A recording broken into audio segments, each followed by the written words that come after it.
राधे राधे दोस्तों भादो मास के कृष्ण पक्ष में जो एकादशी पड़ती है उसे अजय एकादशी कहते हैं। और जो भी भक्तजन अजय एकादशी का व्रत रखते हैं उनके समस्त पाप नष्ट होते हैं, सुख समृद्धि को प्राप्त करते हैं। और जो भी अजय एकादशी की व्रत कथा को सुनता है उसे अश्वमेध यज्ञ के बराबर फल की प्राप्ति होती है।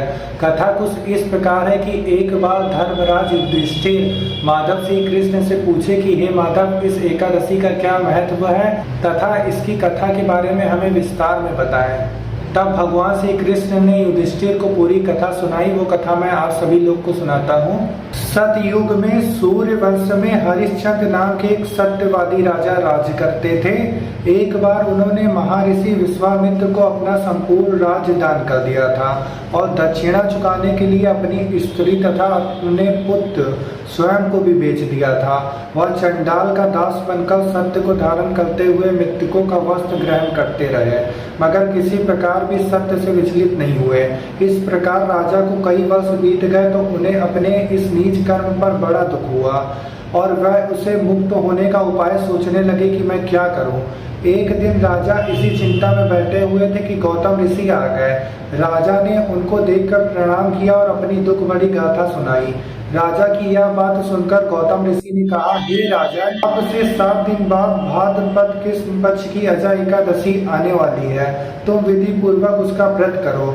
इस व्रत के पुण्य के प्रभाव से तुम्हारे समस्त पाप नष्ट हो जाएंगे। इतना कहकर गौतम ऋषि अंतर ध्यान हो गए। राजा ने उनके कथा अनुसार एकादशी आने पर विधि पूर्वक व्रत किया तथा जागरण किया। उस व्रत के प्रभाव से राजा के समस्त पाप नष्ट हुए। राजा का मित्र पुत्र रोहित भी जीवित हो गया। स्वर्ग में बाजे बजने लगे और पुष्पों की वर्षा होने लगी तथा महाराजा हरिश्चंद्र ने अपने पुत्र और स्त्री को वस्त्र और आभूषणों से युक्त देखा। उस व्रत के प्रभाव से उन्हें पुनः राज्य मिला और वह अंत समय में अपने परिवार सहित स्वर्ग को प्राप्त हुए। तब भगवान श्री कृष्ण ने कहा, हे राजन, ये सब अजय एकादशी के प्रभाव से हुआ।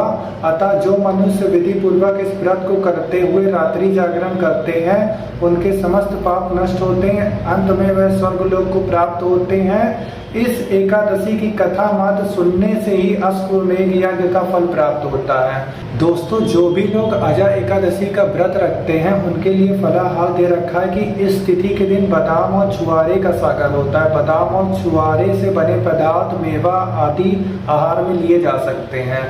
राधे राधे सभी लोगों को।